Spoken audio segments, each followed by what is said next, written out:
İclasın gündəliyinə Naxçıvan Muxtar Respublikasının 2026-cı il büdcəsi haqqında Naxçıvan Muxtar Respublikasının qanun layihəsinin birinci oxunuş, normativ hüquqi haqlar haqqında Naxçıvan Muxtar Respublikasının qanununda dəyişiklik edilməsi barədə Naxçıvan Muxtar Respublikasının qanun layihəsinin ikinci oxunuş və Naxçıvan Muxtar Respublikası Ali Məclisi deputatının statusu haqqında Naxçıvan Muxtar Respublikasının qanununda dəyişiklik edilməsi barədə Naxçıvan Muxtar Respublikasının qanun layihəsinin birinci oxunuş müzakirəsi məsələləri daxil edilib. Gündəlikdə duran birinci məsələnin müzakirəsi zamanı Ali Məclis sədrinin birinci müavini Bəxtiyar Məmmədov bildirib ki, Ali Məclis komitələrinin birgə iclasında Naxçıvan Muxtar Respublikasının 2026-cı il büdcəsi haqqında qanun layihəsi müzakirə olunub və layihənin Ali Məclisin növbəti iclasına təqdim olunması qərarı alınıb. Ali Məclisin İqtisadi Siyasət Komitəsinin sədri Emin Şıxəliyev qanun layihəsi barədə danışıb, Naxçıvan Muxtar Respublikasının Maliyyə Naziri Həsən İsmailov, Naxçıvan Muxtar Respublikasının 2026-cı il büdcəsi haqqında Naxçıvan Muxtar Respublikasının qanun layihəsi ilə əlaqədar çıxış edib. Azərbaycan Respublikası Hesablama Palatasının auditoru, Hesablama Palatasının Naxçıvan Muxtar Respublikası üzrə idarəsinin rəisi Hafiz İsmailbəyli büdcə layihəsinin təhlilinə dair analitik fəaliyyət üzrə auditor hesabatını diqqətə çatdırıb.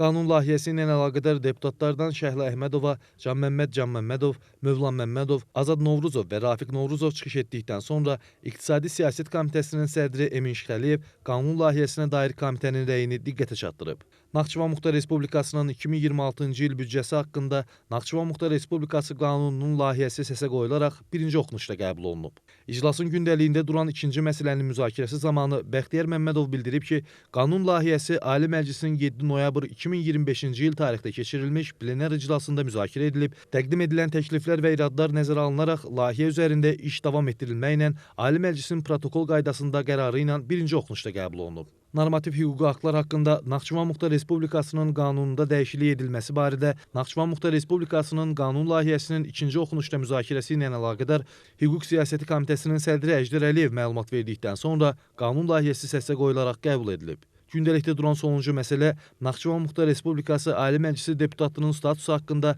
Naxçıvan Muxtar Respublikasının qanununda dəyişiklik edilməsi barədə Naxçıvan Muxtar Respublikasının qanun layihəsinin birinci oxunuşda müzakirəsi zamanı Hüquq Siyasəti Komitəsinin sədri Əjdər Əliyev qanun layihəsi barədə məlumat verib, komitənin rəyini diqqətə çatdırdıqdan sonra qanun layihəsi səsə qoyularaq birinci oxunuşda qəbul olunub. Bununla da Ali Məclisin növbəti iclası başa çatıb.